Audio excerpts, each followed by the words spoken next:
तो हेलो बच्चों, कैसे हो सारे। स्वागत है आप लोगों का एजुकेशन पॉइंट ऑनलाइन के अंदर। तो ये पिछले लेक्चर में हम लोगों ने पाइपलाइनिंग के बारे में काफी अच्छी बात करी। वहां पर एक काफी अच्छा लेक्चर था, बड़ा लेक्चर था काफी। तो वहां पर मैंने आपको थोड़ा बहुत जो पढ़ाया है वो एक इंट्रोडक्शन के लिए काफी अच्छा है। अगर आपको एग्जाम के अंदर पाइपलाइनिंग के ऊपर लिखना है, व्हाट इज पाइपलाइनिंग के ऊपर, तो आप वो चीज अच्छे से लिख सकते हो। उसकी डेफिनेशन से लेकर उसके बाद उसके जो हजार्ड्स हैं जो मैंने आपको बताया था, और नॉन पाइपलाइनिंग पाइपलाइनिंग के बीच में जो डिफरेंस के बीच में जो डायग्राम बनवाया था, वो आपको अच्छे से लिखना है। अब बात करते हैं टाइप्स ऑफ पाइपलाइनिंग की, ठीक है भैया। उसके बाद हम बात करते हैं एक पाइपलाइनिंग आर्किटेक्चर की, ठीक है भैया। तो अभी इस वीडियो के अंदर हम वो सब देखने वाले हैं, ठीक है भाई। चलो, तो सबसे पहले हमने जो पिछली वीडियो में पढ़ा वो कि भैया पाइपलाइनिंग के बारे में, नॉन पाइपलाइनिंग और पाइपलाइनिंग के बिहेवियर के बारे में, और हैजार्ड्स के बारे में, जो कि आप भैया अच्छे से एग्जाम में लिख के आने वाले हैं, ठीक है भाई। अब बात करते हैं भैया पाइपलाइनिंग के टाइप्स की, ठीक है भैया। वैसे तो यहां पर कम से कम 5 टाइप्स होते हैं किसके, पाइपलाइनिंग के, जो कि अलग अलग तरह के पाइपलाइनिंग्स होते हैं। अब बात ये होती है कि पाइपलाइनिंग के जो टाइप्स हैं वो किस बेसिस पे हम लोग निर्धारित कर रहे हैं, ठीक है भैया। इस चीज को समझो। हमारे कंप्यूटर के अंदर, मान लो हमारा एक कंप्यूटर है, उस कंप्यूटर के अंदर अलग अलग तरह की प्रोसेसेस होती हैं। जैसे फॉर एग्जांपल कहीं ना कहीं हम अरिथमेटिक से डील करते हैं, जैसे भैया 2 + 2 करना, ठीक है, 2 × 2 करना, मतलब कुल मिला के मल्टीप्लिकेशन, एडिशन, ठीक है भैया, डिवीजन, ठीक है भैया, कहीं ना कहीं कॉम्प्लीमेंट लेना, ठीक है, एंड ऑपरेशन करना, या फिर कई तरह के ऑपरेशंस करना, ठीक है भैया। ये हमारे अरिथमेटिक के अंदर आ जाते हैं। वहां पर हम क्या करते हैं, इस चीज को मल्टीपल टाइम्स करवाना, मतलब साइमल्टेनियसली अरिथमेटिक ऑपरेशन को अगर करवाना चाहते हो आप, कि भैया मैंने क्या किया, मैंने ऐसे 100 ऑपरेशन रख दिए, मान लो ऐसे मैंने 100 ऑपरेशन रख दिए, जो कि क्या करेंगे, एक के बाद एक होने वाले हैं। कोई एडिशन के लिए आएगा, कोई मल्टीप्लिकेशन के लिए आएगा, तो ऐसे 100 ऑपरेशंस हैं। अगर मैं एक एक करके करवाऊंगा तो भैया सीधी सी बात है, नॉन पाइपलाइनिंग बिहेवियर है। लेकिन अगर मैं इसको साइमल्टेनियस कराना चाहूंगा तो वहां पर मैं पाइपलाइनिंग का बेसिस करूंगा, मतलब बेसिकली पाइपलाइनिंग के मुद्दे को उठाने वाला हूं, ठीक है भैया। तो उस तरह के अगर मैं पाइपलाइनिंग का बिहेवियर अगर अर्थमेटिक के लिए करता हूं तो उसको बोला जाता है अर्थमेटिक पाइपलाइनिंग। चलो, उसके बाद आते भैया और भी तरह के ऑपरेशन होते हैं, जैसे भैया ओपन, ठीक है, अगर मैं किसी फाइल के ऊपर डबल क्लिक कर देता हूं तो ओपन एग्जीक्यूशन चालू हो जाता है, ठीक है भैया। और होता है एग्जीक्यूट, भैया किसी चीज को मेरे को रन करवाना है तो एग्जीक्यूट होगा, क्लोज करवाना होगा, ठीक है भैया, डिलीट करवाना होगा, ठीक है भैया। तो यहां पर ये सारे ऑपरेशन हैं, ये सब इंस्ट्रक्शंस हैं, ये किसी प्रोसेस को करने के लिए इंस्ट्रक्शन है, ठीक है। इंटरप्शन भी इसके अंदर आ जाता है, ठीक है भैया। अगर किसी को फोर्सफुली अगर आप रोकना चाहते हो तो उसे इंटरप्शन कहते हैं, तो वो भी इसी के अंदर आ जाता है। तो ये सब इंस्ट्रक्शन अगर आप किसी फाइल के ऊपर, किसी डेटा के ऊपर, किसी भी तरह की अगर इंस्ट्रक्शन के ऊपर करवाना चाहते हो तो ये इंस्ट्रक्शन पाइपलाइनिंग के अंदर आ जाता है। जब आप चाहोगे कि ऐसे 10 इंस्ट्रक्शन साइमल्टेनियसली अकर हो तो वहां पर बात होगी भैया किसकी, इंस्ट्रक्शन पाइपलाइनिंग की, ठीक है भैया। और भैया आप तो बोल रहे थे 5 पर आपने लिखे हैं 3, लेकिन आपके सिलेबस में तो हैं सिर्फ ये 2। आपके सिलेबस में सिर्फ ये 2 की बात होगी। लेकिन मैं आपको एक दिमाग में एक एनालॉजी बिठा रहा हूं कि पाइपलाइनिंग सिर्फ अर्थमेटिक और इंस्ट्रक्शन के नहीं, आपके कंप्यूटर के अंदर काफी चीजों की पाइपलाइनिंग होती है। जैसे उनमें से एक होता है डेटा, ठीक है। जैसे मान लो लार्ज वॉल्यूम में डेटा है जो मुझे ट्रांसफर करना है। जैसे फॉर एग्जांपल मान लो मैंने एक वेब सीरीज डाउनलोड करी जिसके अंदर 12 एपिसोड हैं और 50-50 मिनट के, एक एक घंटे के 12 एपिसोड हैं, ठीक है भैया। अगर मैं उसको ट्रांसफर पे लगा देता हूं, ठीक है भैया, एक फाइल से दूसरे फाइल पे, या फिर अपने कंप्यूटर से पेन ड्राइव में, या फिर बेसिकली ये मान के चलो मैं एक फाइल से दूसरे फाइल पे डेटा को ट्रांसफर कर रहा हूं। क्या कर रहा हूं, डेटा को ट्रांसफर, जो कि एक अच्छे खासे वॉल्यूम की एक वीडियो होने वाली है। क्या इतनी बात समझ में? अगर अब उस वीडियो को मैं ट्रांसफर करता हूं तो होगा क्या भैया, अगर एक एक करके होगा, अगर एक एक करके मामला होगा, पहले एक वीडियो होगी जो 1 घंटे की वीडियो है, शायद ट्रांसफर होने में 10 मिनट ले ले। अगर अच्छा प्रोसेसर है तो 10 मिनट ले ले, ठीक है भैया। और देर लगेगी तो आधा घंटा ले ले, ठीक है भैया। हो सकता है उसके बाद जो अगली वीडियो आएगी वो और आधा घंटा लेगी, उसके बाद एक वीडियो और आएगी जो कि और आधा घंटा लेगी। तो अगर आधे आधे घंटे के अंदर ये चीजें ट्रांसफर होने लगी तो फिर तो हो गया काम। अगर ये चीजें आधे आधे घंटे में ट्रांसफर होंगी तो फिर तो हो गया काम। हम तो 6-7 घंटे तक यही करते रहेंगे, ठीक है भैया। तो ऐसे चीज के लिए अगर मैं चाहूं तो भैया यार साइमल्टेनियस हो, ठीक है भैया। अगर एक स्टेज है, अगर मान लो एक स्टेज से अगर मेरी एक फाइल है वो आगे निकल चुकी है, मान लो 10 मिनट का पहला स्टेज है कि अगर 10 मिनट फाइल ट्रांसफर हो जाएगी तो मैं बोलूंगा उसका पहला स्टेज कंप्लीट हो गया। तो 10 मिनट बाद जैसे ही स्टेज 1 कंप्लीट हो, वो जैसे ही वो स्टेज 2 में एंटर हो, तो दूसरी फाइल जो है वो 10 मिनट के लिए स्टेज 1 के अंदर आ जानी चाहिए। तो इसको बोलते हैं भैया डेटा पाइपलाइनिंग, ठीक है भैया। डेटा पाइपलाइनिंग, ऐसे ही भैया ग्राफिक्स पाइपलाइनिंग भी होती है। ग्राफिक पाइपलाइनिंग अलग चीज होती है, ठीक है भैया। वहां पर भी हम ऐसे ही किसी साइमल्टेनियस बिहेवियर का जिक्र करते हैं, ठीक है भाई।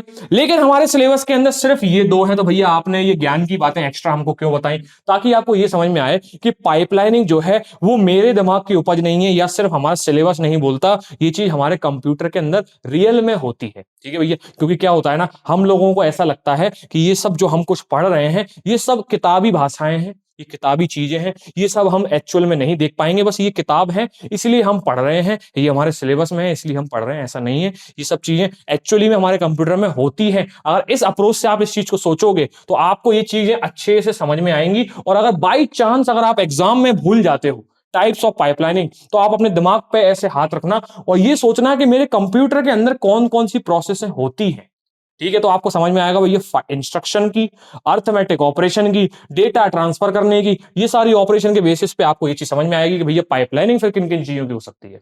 क्या इतनी बात आपको समझ में आई? तो बहुत बढ़िया, सारी बातें एक ही स्लाइड में कर ली क्या मैंने, ठीक है भाई। तो अब बात करते हैं एक एक करके उन दो बातों की जो कि आपके सिलेबस के अंदर है। एक होता है इंस्ट्रक्शन पाइपलाइनिंग, जिसके बारे में मैं आपको बताना शुरू करता हूं, ठीक है भाई। तो इंस्ट्रक्शन पाइपलाइनिंग के बारे में हमने पिछले लेक्चर में ही बात कर ली थी भैया। कहां करी थी, आप तो झूठ बोल रहे हो, नहीं भैया। पिछले लेक्चर में मैं आपको बताया कि फैच, डिकोड, एग्जीक्यूट और memory store, basically right back भी जिसको बोलते हैं भैया। देखो मैंने आपको बताया था, मैंने आपको पिछले लेक्चर में 4 स्टेज की पाइपलाइनिंग के बारे में बताया था कि एक स्टेज में क्या होगा, हम फेच करेंगे, दूसरी स्टेज में हम उसको डिकोड करेंगे, तीसरी स्टेज में उसको एग्जीक्यूट करेंगे और चौथी स्टेज में हम उसको मेमोरी में स्टोर करा देते हैं। अगर यही आर्किटेक्चर मैं 5 स्टेजेस में लिखता हूं, बेसिकली रिस्क आर्किटेक्चर जिसे बोलते हैं, RISC आर्किटेक्चर जो है वो 5 स्टेजेस के अंदर होता है। उसके अंदर ये 3 स्टेजेस सेम होती हैं, जो चौथी और पांचवी स्टेज होती है उसके अंदर एक को बोला जाता है मेमोरी एक्सेस और दूसरे को बोला जाता है राइट बैक। राइट, ठीक है। मेमोरी एक्सेस का मतलब यह है कि पहले मेमोरी का एक्सेस करो, उसके बाद उसको वापस भेज के आ जाओ, ठीक है भैया। लेकिन होता है कुल मिला के उसको स्टोर करना ही बोलते हैं। अब आप इसको थोड़ा सा एक्सपेंड करके 5 स्टेजेस में बोल दो या फिर 4 स्टेज में ही बोल दो, ठीक है भैया। बेसिकली स्टेज हम इंक्रीज इसलिए करते हैं ताकि हम मल्टीपल प्रोसेसेस को एग्जीक्यूट करवा पाए साइमल्टेनियसली, इसलिए हम स्टेज को इंक्रीज कर देते हैं, ठीक है भैया। 4 स्टेज होगा तो बेसिकली टाइम थोड़ा सा मान लो 4 स्टेज होगा तो 4 सेकंड लगेंगे, मान लो स्टेज एक और बढ़ा दी तो हो सकता है 3 सेकंड लग जाए, ठीक है। बेसिकली स्टेज इसलिए बढ़ा देते हैं ताकि हमारा टाइम कम होने लगे, ठीक है भाई। क्या तो नहीं समझ में? तो भैया ये बात हो रही है 4 स्टेजेस की, सॉरी 5 स्टेजेस की, जिसके अंदर फैच, डिकोड, एग्जीक्यूट, मेमोरी और राइट बैक की बात कर रहे हैं। सिंपल से समझो कि ये दोनों मिला के स्टोर की ही बात हम लोग करने वाले हैं, ठीक है भाई। तो ये चीज तो मैंने आपको पहले बता दी ना, यही चीज तो मैंने बताई थी कि आपको यहां पर प्रोसेस 1 यहां पर आएगी और प्रोसेस 1 जैसे ही यहां पर एंटर होगी उतनी देर में प्रोसेस 2 यहां पर आ जाएगी, ठीक है भाई। जैसे ही प्रोसेस 2 यहां पहुंचेगी, सॉरी प्रोसेस 1 यहां पहुंचेगी तो प्रोसेस 2 जो है वो इसके अंदर आ जाएगी और प्रोसेस 3 इसके अंदर एंटर कर जाएगी। इसी को बोला जाता है पाइपलाइनिंग, साइमल्टेनियस एग्जीक्यूशन। 1 सेकंड पे या फिर तो दूसरे पहर पे, दूसरे सेकंड पे एक साथ 2 प्रोसेस चल रही होंगी, चौथे सेकंड पे एक साथ 4 प्रोसेस चल रही होंगी, इसी को बोला जाता है पाइपलाइनिंग। और इस तरह की पाइपलाइनिंग जब हम इंस्ट्रक्शन के साथ करते हैं तो उसको बोला जाता है इंस्ट्रक्शन पाइपलाइनिंग। और इंस्ट्रक्शन की साइकिल आप जानते ही हो, उसके अंदर हम क्या करते हैं, पहले इंस्ट्रक्शन को फेच करते हैं, फिर इंस्ट्रक्शन को डिकोड करते हैं, फिर एग्जीक्यूट करते हैं, फिर मेमोरी के अंदर उसको वापस स्टोर करवा देते हैं। जिसका पर्पस तो आपको सिंपल सा मालूम है ना, इसका सिंपल सा पर्पस क्या है, साइमल्टेनियस एग्जीक्यूशन, ठीक है। क्या इसके अंदर मैंने कुछ नया बताया क्या?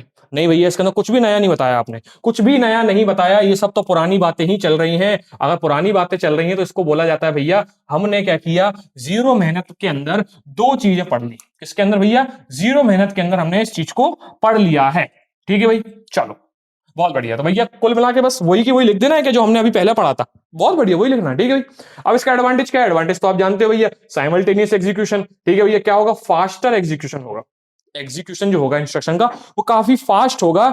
और भैया ये चीज बहुत ज्यादा यूज होती है जनरल पर्पस प्रोसेसर के अंदर। मतलब भैया एक ऐसा कंप्यूटर जो हम लोगों के पास, आप लोगों के पास उपलब्ध रहता है। ऐसा तो नहीं है हम बहुत बड़े बड़े कंप्यूटर सर्वर्स की बात कर रहे हैं, नहीं भाई। मेरा कंप्यूटर, आपका कंप्यूटर, मेरा पीसी, ठीक है, मेरा मोबाइल फोन, जहां जहां पर कंप्यूटर हम रेगुलर यूज करते हैं वहां पर इस चीज का काफी यूज होता है, जिसे बोलते हैं इंस्ट्रक्शन पाइपलाइनिंग, ठीक है भैया। ठीक है भाई, जितने मॉडर्न डे सीपीयू और जीपीयू हैं, बेसिकली ग्राफिकल प्रोसेसर होता है जो, और जो हमारा सीपीयू सेंट्रल प्रोसेसिंग यूनिट होता है, वो यहां पर इस चीज को स्पीड एनहेंस करता है। सिंपल सी बात, स्पीड एनहेंस का मतलब क्या है? सिंपल सा मतलब ये है कि अगर 10 प्रोसेस जो है वो 30 सेकंड के अंदर होती थी नॉन पाइपलाइनिंग के अंदर, तो भैया अब वही 10 प्रोसेस 15 सेकंड्स के अंदर होंगी पाइपलाइनिंग के अंदर। तो क्या हो गया भैया, हमारी स्पीड इंक्रीज हो गई। क्यों? क्योंकि भैया स्पीड जो होता है, speed is equal to distance upon time होता है, ये बात तो हम जानते ही हैं। तो ये जैसे ही हमारा टाइम कम हो जाएगा, स्पीड इंक्रीज हो जाएगी। क्या ये चीज भी आपने नई कोई पढ़ी है क्या? क्या ये चीज आपने कोई नई पढ़ी है? ये तो आप पहले से जानते हो। Speed is equal to distance upon time होता है, अगर टाइम कम हो गया तो स्पीड बढ़ जाएगी। क्या इतनी बात आपको समझ में आई? ठीक है भैया, तो हमने अभी तक कुछ भी नया नहीं पढ़ा है, यह सब कुछ पुरानी बातें हो रही हैं जो कि आप हमको जबरदस्ती पेल रहे हो। नहीं भैया, जबरदस्ती क्यों पेलेंगे? हम आपको बस सिंपल से ही बोल देंगे कि आप उसको सिर्फ इसको नोट कर लो, और किसको डाल के भैया, ये इंस्ट्रक्शन पाइपलाइनिंग हेडिंग डाल के, वही चीज जो मैंने आपको पहले बताई है। ठीक है, क्या आपने कोई नई चीज पढ़ी? नहीं भैया, कोई भी नई चीज नहीं पढ़ी, सब पुरानी बातें हैं। बहुत बढ़िया, चलो मजा आ गया। अब बात करते हैं अर्थमेटिक पाइपलाइनिंग की। अर्थमेटिक पाइपलाइनिंग भी भैया मैं कुछ नया बता रहा हूं आपको, नहीं भैया कोई भी नया नहीं है। अर्थमेटिक ऑपरेशन के लिए अगर मैं चाहता हूं कि मेरे ऐसे 10 अर्थमेटिक ऑपरेशन जो कि अभी तक 30 सेकंड के अंदर होते थे, अगर वो पाइपलाइनिंग के अकॉर्डिंग वो 10 इंस्ट्रक्शन 15 सेकंड के अंदर होने लगे, कौन से ऑपरेशन भैया? Addition operation, multiplication operation, floating point operation. जैसे मैंने आपको बताया था भैया, फ्लोटिंग पॉइंट ऑपरेशन में क्या होता है भैया, 1.5 इंटू 10⁻³ को मैं प्लस कर दूं अगर 2.6 इंटू 10⁻⁻8 से, तो भैया ये चीज अगर बहुत तेजी से और साइमल्टेनियसली हो, किसके साथ? बाकी ऑपरेशन के साथ, तो वहां पर हम इसको बोलेंगे अर्थमेटिक पाइपलाइनिंग। ठीक है भाई, क्या इतनी बात समझ में आई? ठीक है भाई, ये चीज क्या करती है? स्पीड कर देती है। स्पीड अप किसको भैया? कॉम्प्लेक्स कंप्यूटेशन को। जितनी भी कॉम्प्लेक्स कंप्यूटेशन है, ये कॉम्प्लेक्स कंप्यूटेशन है भाई साहब, इसको करने के लिए काफी सारी चीजें लगेंगी। इसको करने के लिए काफी सारी चीजें लगेंगी, जो मैंने आपको बताया था। आपको सबसे पहले इसको नॉर्मलाइज करना होगा, सॉरी नॉर्मलाइज तो बहुत दूर की बात है, सबसे पहले इसको आप बाइनरी में ले जाओगे, उसके बाद नॉर्मलाइज करोगे, फिर क्या करोगे भैया, पावर को शिफ्ट करोगे, उसके बाद ऐड करोगे, फिर पावर्स को ऐड करोगे। ठीक है भाई, क्या इतनी बात समझ में आई? वहां पर उसके बाद जाके कहीं ये चीज स्टोर होगी, जो कि आप अगर आप जाओगे फ्लोटिंग पॉइंट वाली वैल्यू वीडियो देखोगे, तो आपको समझ में आएगा कि इसके अंदर करने के लिए कौन कौन से ऑपरेशन लगते हैं। तो ये चीज जितनी कॉम्प्लेक्स है और हम चाहते हैं कि ये तेजी से हो, तो वहां पर हम अर्थमेटिक पाइपलाइनिंग का यूज करते हैं। क्या इतनी बात समझ में आई? जिसके कारण क्या होता है, ओवरलैप होते हैं, किसके? हमारे ऑपरेशंस जो हैं वो ओवरलैप होते हैं। मतलब कि भैया चौथे सेकंड के अंदर हमारी प्रोसेस 1, प्रोसेस 2, प्रोसेस 3 और प्रोसेस 4 एक साथ चालू होंगी और अलग अलग स्टेज पे चल रही होंगी। क्या इतनी बात समझ में आई? ठीक है भैया, इसका एडवांटेज क्या है? इसका एडवांटेज ये है कि भैया जो हमारी ऑपरेशंस होते हैं, जहां पर हमारा अर्थमेटिक ऑपरेशन यूज होता है, वो चीज काफी एफिशिएंट हो जाती है। जैसे फॉर एग्जांपल आपने देखा होगा, आपने अपने छोटे छोटे कंप्यूटर के अंदर, छोटे छोटे कंप्यूटर के अंदर घड़ी चलते हुए देखा होगा। क्या हुआ? क्लॉक चलते हुए देखा होगा। क्लॉक क्या है? क्लॉक बेसिकली क्या करती है, टाइम को बढ़ाती चलती है। हर एक सेकंड में, हर एक सेकंड बाद अपना जो टाइम है वो इंक्रीज हो जाता है। बेसिकली मान लो अभी 10:35 और 05 सेकंड हो रहे होंगे, तो भैया 10 सेकंड बाद क्या होगा भैया, ये 05 010 मतलब बेसिकली 10 हो जाएगा। और 1 घंटे बाद ये 10 से क्या हो जाएगा, 11 हो जाएगा। तो क्या होगा, चीजें बढ़ रही हैं, ऐड हो रही हैं, कहीं ना कहीं हम पॉइंट के साथ भी खेल रहे हैं। क्यों? क्योंकि कुछ सेकंड्स भी बात हो रही है। तो हमारा जहां पर अर्थमेटिक ऑपरेशन यूज होता है हमारे कंप्यूटर के अंदर, वो चीजें क्या होती हैं, इफिशियंट हो जाती हैं, काफी तेज हो जाती हैं। क्या इतनी बात आपको समझ में आई? ठीक है भैया, और उससे क्या होगा भैया, कंप्यूटेशन रिड्यूस हो जाएगा। टाइम बेसिकली हम लोग कम कर देंगे, किसके लिए भैया? लार्ज मैथमेटिकल प्रॉब्लम के लिए। भैया मैंने बताया कि ऐसी मान लो 10 लार्ज मैथमेटिकल प्रॉब्लम थी, जो कि शायद 10 प्रॉब्लम 30 सेकंड में या फिर मान लो 30 मिनट में होती। ठीक है भैया, आधे घंटे में अगर 10 प्रॉब्लम होती, तो अब वो 10 प्रॉब्लम 15 मिनट के अंदर हो जाएंगी। ठीक है भैया, तो अगर मैं 30 मिनट की बात करूंगा, तो 30 मिनट के अंदर मेरी 20 प्रॉब्लम हो रही होंगी थ्योरेटिकली। क्या इतनी बात आपको समझ में आई? तो अर्थमेटिक पाइपलाइनिंग के अंदर भी क्या मैंने आपको कुछ नया बताया? क्या मैंने आपको कुछ ऐसा नया बता दिया जो आपको इसको दोबारा से पढ़ना पड़ेगा? इस वीडियो को आपको 2x से हटा के और आपको इसको दोबारा से स्लो करके देखना पड़ेगा? नहीं भैया, आपने अभी भी कुछ नया नहीं बताया। तो आप इस वीडियो को लेके क्यों आए हो? जब बात सारी पुरानी ही होने वाली थी, तो आप इस वीडियो को नया नया क्यों लेके आए हो? ये सब इसलिए लाया हूं मैं, ताकि आपको एक क्लोजर मिले। क्लोजर मतलब भैया पारदर्शिता, ट्रांसपेरेंसी मिल जाए कि भैया हाँ भैया, हमारा सिलेबस कंप्लीट है। कोई बाद में आके ये ना बोले मुझसे कि भैया आपने अर्थमेटिक और इंस्ट्रक्शन पाइपलाइन तो पढ़ाया ही नहीं। ठीक है भैया, तो यहां पर सिर्फ नई बात ये थी कि मैंने आपको यूज बताया पाइपलाइनिंग का रियल लाइफ के अंदर। ठीक है भाई, क्या इतनी बात आपको समझ में आई? ठीक है, इसको नोट करोगे क्या? बहुत बढ़िया, नोट कर लो। चलो भाई, ठीक है, अब बात करते हैं रिस्क पाइपलाइनिंग के बारे में। मैंने आपको इतनी देर से पाइपलाइनिंग के स्टेजेस बता रहा हूं, और कहीं ना कहीं मैं आपको यह बता देता हूं कि जो 5 स्टेजेस पाइपलाइनिंग होती है, कितनी, 5 स्टेज के अंदर जो पाइपलाइनिंग होती है, वो एक एग्जाम्पल है किसका? उसका एग्जाम्पल है एक रिस्क पाइपलाइनिंग। अब आप बोले हो भैया रिस्क पाइपलाइनिंग एक पाइपलाइन करने की टेक्निक है। फॉर एग्जाम्पल मैं आपको एक छोटा सा एग्जाम्पल दूं, मैंने आपको बताया अरिथमेटिक पाइपलाइनिंग होती है और इंस्ट्रक्शन पाइपलाइनिंग होती है, डेटा पाइपलाइनिंग, ग्राफिक्स पाइपलाइनिंग, आपने कई सारी तरह की पाइपलाइन बताई। ये सब क्या है? ये सब टाइप है। ये क्या है? ये सब टाइप्स ऑफ पाइपलाइनिंग है। लेकिन मैं बोलूं रिस्क, ठीक है, मैं बोलूं RISC, ये एक टेक्निक है। मतलब ये एक ऐसी टेक्निक है जिसके बदौलत मैंने क्या किया, मैंने अपने हार्डवेयर को अरेंज कर दिया। ठीक है भैया, मैंने अपने हार्डवेयर को अरेंज कर दिया 5 स्टेजेस के अंदर, जिसको मैं रिस्क पाइपलाइनिंग बोल रहा हूं। ठीक है भैया, अब इस तरीके की टेक्निक को मैं किसी के अंदर भी यूज कर सकता हूं। मैं चाहूं तो इस रिस्क टेक्निक को अरिथमेटिक में यूज कर लूं, या फिर इंस्ट्रक्शन में यूज कर लूं, या फिर डेटा में यूज कर लूं, या फिर ग्राफिक्स में यूज कर लूं। ठीक है भैया, लेकिन लेकिन ये टाइप नहीं है, ये एक टेक्निक है हार्डवेयर को अरेंज करने की, जिसको बोला जाता है रिस्क पाइपलाइनिंग। ठीक है भाई, क्या डिफरेंस समझ में आया टाइप्स में और टेक्निक में? ये सब क्या है? ये सब टाइप्स हैं, और ये जो है वो टेक्निक है। ठीक है भैया, ये हमारी टेक्निक है। क्या इतनी बात आपको समझ में आई? ठीक है भाई, चलो एक काम करते हैं, रिस्क पाइपलाइनिंग की डेफिनेशंस को एक बार समझते हैं, और बेसिकली इसी को आपको एग्जाम में लिख के आना है। ठीक है भाई, चलो। तो रिस्क पाइपलाइनिंग क्या होता है? तो भैया रिस्क पाइपलाइनिंग के बारे में हम थोड़ा सा पढ़ेंगे। रिस्क पाइपलाइनिंग का भैया देखो, अभी तक जितना भी मैंने आपको बताया पाइपलाइनिंग के बारे में, वो सब कुछ रिस्क पाइपलाइनिंग के अंदर एप्लीकेबल है। सिर्फ एक जो चीज है जो रिस्क पाइपलाइनिंग को बाकी सारी तरह की पाइपलाइनिंग से अलग कर देती है, बाकी सारी की छोड़ो, जो पाइपलाइनिंग का मेन कॉन्सेप्ट है, जो 4 स्टेज के अंदर होता है, जो मैंने अभी तक आपको बताया उसको, और 5 स्टेज की पाइपलाइनिंग को जो कि रिस्क होती है, उन दोनों को अलग कैसे करती है, वो यहां पर इस लास्ट पॉइंट के अंदर लिखा हुआ है। क्या लिखा हुआ भैया? इस लास्ट पॉइंट के अंदर लिखा हुआ है, और उसके ऊपर जितना भी कुछ है वो सब आप पहले ही पढ़ चुके हो। ठीक है भैया, वो सब आप पहले ही पढ़ चुके हो। सबसे पहले बात आती है भैया रिस्क पाइपलाइनिंग, इसका फुल फॉर्म क्या होता है? इसको बोला जाता है रिड्यूस इंस्ट्रक्शन और सेट कंप्यूटिंग। क्या बोला जाता है? Reduce instruction, set computing. हम क्या कर रहे हैं? हमारी इंस्ट्रक्शन के कंप्यूटेशन को रिड्यूस कर रहे हैं। क्या कर रहे हैं? रिड्यूस कर रहे हैं। ठीक है भैया, इसका सिंपल सा मतलब है, शाब्दिक अर्थ कैसे कहते हैं, अर्थ कहते हैं भैया इसको। इस शब्द का जो अर्थ है वो मैंने आपको बताया। ठीक है भाई, ठीक है। अब भैया इस डिजाइनिंग को क्यों करते हैं? क्योंकि भैया हमारा जो है रैपिड सिंप्लीफिकेशन हो, और हमारी जो पाइपलाइनिंग है वो ऑप्टिमाइज हो। ठीक है भैया, क्या तरीका है? सिंपल सी बात है, प्रोसेस जो है वो साइमल्टेनियस होनी चाहिए। पहला पॉइंट हटा दो, उसको दूर हटाओ, मेरी बात सुनो। रिस्क पाइपलाइनिंग के अंदर क्या होता है भैया? 5 स्टेजेस पाइपलाइनिंग का यूज होता है। कितना भैया? 5 स्टेजेस का। ठीक है भैया, उसके अंदर क्या होगा भैया, हम क्या करते हैं, हमारे जो प्रोसेस है वो साइमल्टेनियस होनी चाहिए, और चीजें हमारी एफिशिएंट होनी चाहिए। दूसरा पॉइंट।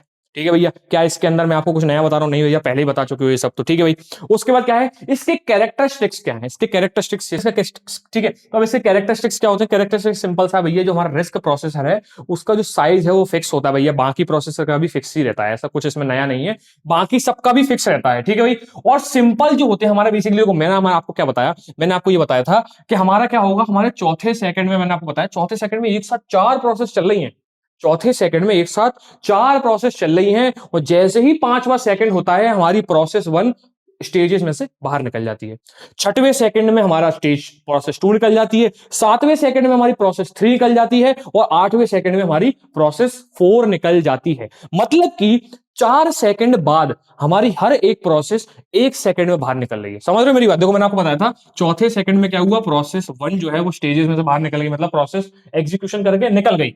और 5वें सेकंड में हमारी प्रोसेस 2 निकल गई, छठवें सेकंड में हमारी प्रोसेस 3 निकल गई, और 7वें सेकंड में हमारी प्रोसेस 4 बाहर निकल गई। इसका मतलब यह है कि हमने 4 सेकंड का वेट किया, लेकिन उसके बाद हमको सिर्फ 1-1 सेकंड का वेट करना पड़ा। कितना भैया? 1-1 सेकंड, और थोड़ा सा कंप्यूटर के अंदर और घुस के बोले तो मिली सेकेंड्स। ठीक है भैया, मिली भी नहीं, कंप्यूटर तो बहुत सारी इंस्ट्रक्शन को बहुत तेजी से बाहर निकालता है। ठीक है भैया, तो मैं आपको थोड़ी सी और समझने वाली भाषा में के अंदर बताऊं तो बोलूं, एक-एक टाइम के अंदर, एक-एक टाइम स्पेन के अंदर चीजें बाहर निकलना शुरू हुई। तो यही बोल रहा है भाई, यही बोल रहा है वो, कि भैया क्या हो रहा है, हो ये रहा है कि हमारा सिंगल टाइम साइकिल के अंदर प्रोसेस हो रहा है। ये ऐसा नहीं है कि ये सिर्फ रिस्क की ही कैरेक्टरिस्टिक है, पाइपलाइनिंग सारी पाइपलाइनिंग ऐसा ही करती हैं, ठीक है भाई। एक एक साइकिल के अंदर चीजें एग्जीक्यूट होना शुरू हो जाती हैं, थोड़ा सा वेट करना पड़ता है। जैसे मैंने आपको बताया 4 स्टेजेस पाइपलाइनिंग के अंदर हमने 4 सेकंड का वेट किया, 4 सेकंड के वेट करने के बाद हर एक प्रोसेस 1 सेकंड बाद बाहर आ गई, ठीक है। फिर अगली प्रोसेस 6वें सेकंड में आ गई, फिर उसकी अगली प्रोसेस 7वें सेकंड में बाहर आ गई। क्या इतनी बात समझ में आई? इतनी बात समझ में आई। अब बात करते हैं भाई अगले पॉइंट की, जो है यूनिफॉर्म एग्जीक्यूशन ऑफ टाइम। इसका मतलब क्या है? इसका सिंपल सा मतलब ये है, मैंने आपको क्या बताया, मैंने बताया कि भैया मेरी 10 प्रोसेस जो है, मैं आपको बार बार एक ही एग्जांपल से इसलिए बता रहा हूं ताकि आप ये ना समझो कि यार कंफ्यूज हो रहे हो, ठीक है भाई। मैंने आपको हर बार एक ही एग्जांपल से बताया, कौन सा वाला, ये 4 सेकंड वाला, चौथे सेकंड वाला, हर बार सारी एनालॉजी एक ही एग्जांपल से बताई। अभी भी मैं ये यूनिफॉर्म एग्जीक्यूशन टाइम वाली एनालॉजी भी सिर्फ एक ही एग्जांपल से बताऊंगा। मैंने आपको बताया कि मेरी 10 प्रोसेस जो है वो 30 सेकंड के अंदर हो रही है, कहां पर? नॉन पाइपलाइनिंग के अंदर। लेकिन अगर मैं उसको पाइपलाइनिंग में बोल देता हूं तो ये 10 प्रोसेस 15 सेकंड के अंदर हो रही है, जो आपने करके देखी थी भैया, हाफ हो गई, एकदम से टाइम जो है वो हाफ हो गया, ठीक है भाई। तो क्या हो रहा है, मैं अगर ये बोलूं कि अगर मैं 20 प्रोसेस ले आऊंगा, तो कितने मिनट होंगे भैया? 60 सेकंड में, ठीक है। क्या इतनी बात समझ में? अगर मैं 20 प्रोसेस ले जाऊंगा तो चीजें 60 सेकंड में होंगी। अगर मैं यहां पर 20 प्रोसेस ले आऊंगा, तुम्हारी 30 सेकंड में काम हो जाएगा। तो क्या चीज आप प्रिडिक्ट कर पा रहे हो? क्या आप जैसे ही आपकी एक प्रोसेस बढ़ेगी, आप क्या ये थ्योरेटिकली ये बता पा रहे हो कि मेरा क्या होने वाला है? जैसे फॉर एग्जांपल मैंने बोला, पाइपलाइनिंग के अंदर अगर मैं 10 सेकंड के अंदर बात करूंगा तो पाइपलाइनिंग के अंदर अगर मैं 10 प्रोसेस की बात करूंगा तो वो 15 सेकंड में बाहर आएंगी। 20 की करूंगा तो 30 में बाहर आएंगी, ठीक है। 30 की करूंगा तो शायद हमारा 15 सेकंड और लग जाएगा, ठीक है भैया। और उसकी बात करूंगा, मतलब और आगे ले जाऊंगा तो फिर 15 सेकंड और लग जाएगा। बेसिकली चीजें प्रिडिक्ट कर पा रहे हो आप, ठीक है भाई। इसी को बोला जाता है यूनिफॉर्म एग्जीक्यूशन, ठीक है भैया। हर एक टाइम गैप जो है वो यूनिफॉर्म है। आप चीज पहले ही प्रेडिक्ट कर दोगे कि मेरा जो है, अगर मैं 1000 प्रोसेसेस ले आता हूं तो वो कितनी देर में एग्जीक्यूट हो जाएंगी, ठीक है भैया। न्यूमेरिकल से ये चीज आपको और अच्छे से क्लियर हो जाएगी कि भैया कैसे मैं ये चीज प्रेडिक्ट कर पा रहा हूं। इसी को बोला जाता है कि भैया हमारा जो बेसिकली क्या है, प्रेडिक्टेबल एनालिसिस है। कैसे बोलता है भैया? प्रेडिक्टेबल एनालिसिस हो रहा है पाइपलाइनिंग की वजह से, ठीक है भैया। किसकी वजह से? पाइपलाइनिंग की वजह से ये चीज मैं प्रेडिक्ट कर पा रहा हूं कि मेरा कितनी देर में आंसर आने वाला है, ठीक है भाई। अरे प्रभु, ठीक है भाई। क्या इतनी बात आपको समझ में आई? क्या ये सारी चीजें जो हैं वो बाकी पाइपलाइनिंग के अंदर भी होती थी? हाँ भैया, ये सब चीजें बाकी पाइपलाइनिंग के अंदर भी होती थी। लेकिन रिस्क के अंदर एक खास बात थी, जो कि भैया इस लास्ट पॉइंट के अंदर डिस्कस की गई है, जो कि मैं अब आपको एक काम करता हूं, एक ब्लैंक स्लाइड के ऊपर बताता हूं। मैंने आपको क्या बताया? मैंने आपको बताया था कि मेरा पाइपलाइनिंग है, मान लो मैं इसको सिर्फ पाइपलाइनिंग बोलूं, मैं इसको बोलूंगा मेरा ये पाइपलाइनिंग है, ठीक है भैया। पाइपलाइनिंग के अंदर क्या बोल रहा हूं? मेरा एक पाइपलाइनिंग का स्ट्रक्चर है, जिसके अंदर मैं ये बोल रहा हूं कि मेरी क्या है, 4 स्टेज है। कितनी है भैया? 4 स्टेजेस है। कितनी है भैया? 4 स्टेजेस हैं, ठीक है भाई। पहली स्टेज क्या थी? स्टेज 1, स्टेज 2, स्टेज 3 और स्टेज 4, जो कि थी भैया मेरी, इसके अंदर मैं क्या कर रहा हूं, इसके अंदर मैं कर रहा हूं फैच, ठीक है भैया। इसके अंदर मैं कर रहा हूं डिकोड, इसके अंदर मैं कर रहा हूं एग्जीक्यूट, ठीक है भैया। और इसके अंदर क्या कर रहा हूं? स्टोर। क्या कर रहा हूं इसके अंदर? स्टोर। अब क्या होगा भैया, मैं इसके अंदर बोल देता हूं, ये है मेरा क्या, ये है मेरी रिस्क पाइपलाइनिंग। क्या है भैया? ये मेरी रिस्क पाइपलाइनिंग, ठीक है भैया। रिस्क पाइपलाइनिंग की बात कर रहा हूं, जो कि होगी मेरी 5 स्टेज के अंदर, ठीक है भाई। तो इसके अंदर क्या होगा? मेरा स्टेज 1, स्टेज 2, स्टेज 3, स्टेज 4 और स्टेज 5, ठीक है भैया। स्टेज 1 सिमिलर फैच, ठीक है भैया। स्टेज 2 सिमिलर भैया क्या, डिकोड, ठीक है भैया। स्टेज 3 सिमिलर एग्जीक्यूट, ठीक है भैया। स्टेज 4 में क्या होता है, इसको बोला जाता है मेमोरी एक्सेस, और इसको बोला जाता है राइट बैक, ठीक है। इसको बोला जाता है राइट बैक। यहां पर ही हमारा जो है, यहां पर ही हमारा सारा डिफरेंस आ जाता है, ठीक है भाई। अब मैं आपको लेके चलता हूं एक हैजार्ड पे। जब मैंने आपको ये बोला था, मैंने आपको स्ट्रक्चरल हैजार्ड में एक बात बताई थी कि भैया हम सेम टाइम पे क्या कर रहे हैं, मेमोरी को एक्सेस भी कर रहे हैं और सेम टाइम पे उसके अंदर वैल्यू को भेज भी रहे हैं। ये क्यों हो रहा था? ये इसलिए हो रहा था क्योंकि हमने एक डिले क्रिएट नहीं किया था। हमारा जो है ये दोनों काम स्टेज 4 के अंदर ही हो रहे थे। क्या इतनी बात आपको दोबारा सब बताऊं मैं आपको? मैंने क्या बोला था? मैंने ये बोला था कि अगर मैं R1 के अंदर वैल्यू को भेज रहा हूंगा और R1 की वैल्यू को सेम टाइम पर रीड ही कर रहा हूंगा, तो होगा क्या? होगा ये कि स्टेज 4 के अंदर ये चीज हो रही होगी, ये चीज स्टेज 4 के अंदर हो रही होगी, जिसको बोला जाता है स्टोर। ठीक है, तो स्टोर के अंदर क्या आ जाता है? स्टोर के अंदर मेमोरी को रीड करना भी आ जाता है, मतलब एक्सेस करना भी आता है, और राइट करना भी आ जाता है। WRIT, राइट करना भी आ जाता है, मतलब मेमोरी को एक्सेस करना और मेमोरी को राइट करना, ये चीज स्टेज 4 के अंदर ही आ जाती है। ठीक है भाई, लेकिन रिस्क ने क्या बोला? रिस्क ने ये बोला कि भैया यार, इसके अंदर क्या हो रहा था? इसके अंदर एक हजार्ड आ रहा था जिसको बोला जाता है स्ट्रक्चरल हजार्ड। ठीक है भाई, तो उसको ओवरकम किया और उसने क्या किया? एक डिले कर दिया। क्या कर दिया? एक टाइम का, एक साइकिल का डिले कर दिया, जिसके अंदर क्या हुआ भैया? हम स्टेज 4 के अंदर क्या करेंगे? मेमोरी को एक्सेस, और स्टेज 5 के अंदर कर देंगे राइट बैक। ठीक है, इस डिले को करने के कारण यह हुआ कि स्टोर जो है, स्टोर जो बेसिकली स्टोर स्टेज, स्टोर वाली स्टेज है, ये दोनों अलग अलग हो गई। ठीक है भाई, तो अब होगा क्या? एक स्टेज में हम मेमोरी को एक्सेस करेंगे और टाइम का गैप आएगा, उसके बाद अगली स्टेज में मेमोरी के अंदर वापस भेज देंगे। टाइम गैप के कारण क्या हुआ? उस टाइम गैप के कारण हमारे 3-4 तरह के हजार्ड सॉल्व हो गए। जहां जहां पर आप जाके काम करा, अपना नोट्स पे से पलटना, आपने जहां जहां पर ये लिखा होगा कि डिले जो है उसका सोल्यूशन है, उस पर्टिकुलर हजार्ड का सोल्यूशन अगर डिले होगा, तो वो रिस्क पाइपलाइनिंग की वजह से सॉल्व हो जाएगा। क्या इतनी बात आपके दिमाग में घुसी? ठीक है भाई, तो भैया सारी बातें पहले जैसी, लेकिन रिस्क पाइपलाइनिंग के अंदर होता यह है कि हम अपने स्टोर वाले को, बेसिकली फोर्थ स्टेजेस को भी फर्दर दो हिस्सों में बांट देते हैं। एक होता है, यहां पर राइट की स्पेलिंग RIGWRIGST नहीं है, सिंपल सा वो राइट है। ठीक है, WRITE, राइट बैक। ठीक है भाई, ठीक है भाई, यहां पर सिंपल सी बात यही है कि हमने क्या किया? फोर्थ स्टेजेस को दो भागों में बांट दिया। एक में हम मेमोरी को एक्सेस करेंगे, टाइम का गैप आएगा, उसके बाद हम राइट बैक कर देंगे। ठीक है भैया, इस टाइम के गैप के कारण क्या होगा? हमारा स्ट्रक्चरल हजार्ड और सारे ऐसे हजार्ड जो कि डिले की कमी की वजह से हो रहे हैं या फिर डेटा डिपेंडेंसी की वजह से हो रहे हैं। ठीक है भैया, क्योंकि हमारा टाइम डिले नहीं हो रहा, एक ही टाइम पे दो दो प्रोसेस हो रही हैं। ठीक है भैया, एक ही टाइम पे दो ऐसी प्रोसेस हो रही हैं जो कि एक दूसरे पे डिपेंड कर रही हैं। ठीक है भाई, क्या इतनी बात समझ में आई? अगर हम रिस्क पाइपलाइनिंग यूज कर देते हैं तो ये चीज सॉल्व हो जाएगी। क्या इतनी बात अभी तक आपको क्लियर हो गई? ठीक है भैया, तो रिस्क पाइपलाइनिंग के बारे में यही लास्ट पॉइंट यही बोलता है, ये लास्ट पॉइंट यही बोलता है। ठीक है भैया, तो RISC separates the memory access and the, ठीक है भैया, logical operations and arithmetic operations. ठीक है भाई, सिंपल सी बात मैंने क्या बताई? हमारा क्या करना था? हमको क्या करना था? मेमोरी को एक्सेस करना था और चीजों को राइट करना था। ठीक है भैया, मेमोरी को एक्सेस करना था और चीजों को राइट करना था। तो मेमोरी को एक्सेस करने के लिए बोल दिया भैया कि मेमोरी एक्सेस को सेपरेट कर दिया, और राइट करना, अर्थमेटिक लॉजिकल ऑपरेशन करना को हमने सेपरेट कर दिया। ठीक है भाई, ठीक है भैया, इससे क्या होगा भैया? ये जो बॉटल नेक था, बॉटल नेक मतलब आपने पानी की बोतल लिखी, उसका एक छोटा सा हिस्सा होता है ना, वो छोटे से हिस्से से अंदर क्या होता है ना भैया? सिर्फ एक टाइम पे एक ही चीज बाहर आ पा रही थी एक टाइम के अंदर। ठीक है, तो लड़ाई चल रही थी भैया, कौन बाहर आएगा? आप एक काम करना, आप एक दो छोटी छोटी बॉल को बॉटल के अंदर डाल देना। ठीक है भाई, और उसके बाद बॉटल को उल्टा कर देना। तो भैया ऐसा होगा कि बिल्कुल एकदम छोर पे जाके एक बॉटल ऊपर होगी, एक बॉटल नीचे होगी। ठीक है भाई, थोड़ा सा बॉटल को हिला देना, तो हो सकता है दूसरी बॉल, जैसे रेड और ब्लू कलर की रखना, तो हो सकता है रेड बॉल नीचे है और ब्लू बॉल ऊपर है। ठीक है भैया, थोड़ा सा हिला देना, क्या होगा? ब्लू बॉल नीचे आ जाएगी, रेड बॉल ऊपर आ जाएगी। तो ये चीज लड़ाई चल रही है। इस बॉटल नेक को क्या किया? इस बॉटल नेक को दूर कर दिया हमने। क्या कर दिया? हमने ये कर दिया कि जो बॉल है उन दोनों के बीच में टाइम गैप कर दिया। ठीक है भैया, हम दोनों ने बॉल के बीच में टाइम गैप कर दिया, और उस टाइम गैप के कारण क्या हुआ? हमारा जो लास्ट वाला, जो बेसिकली जितने भी प्रोसेस डिले के कारण हजार्ड में आ रही थी, बेसिकली डिले के कारण हमारी पाइपलाइनिंग जो हो रही थी वो डिस्टर्ब हो रही थी या डिस्टर्ब हो रही थी, उसको हमने रिस्क पाइपलाइनिंग के थ्रू सॉल्व करवा दिया।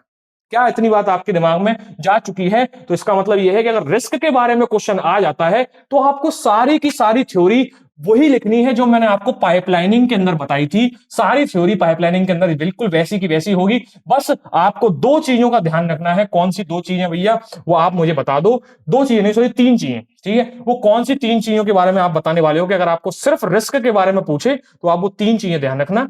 पहली चीज क्या है? पहली चीज भैया रिस्क का, ठीक है, रिस्क का फुल फॉर्म लिखना भैया, रिड्यूस इंस्ट्रक्शन सेट कंप्यूटिंग।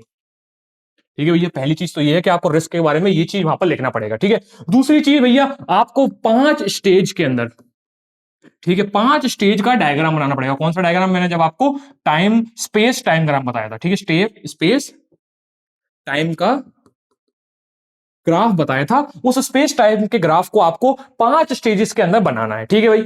और तीसरा भैया, तीसरा वाला वो जो लास्ट पॉइंट जिसके अंदर हम मेमोरी एक्सेस, ठीक है, और राइट बैक को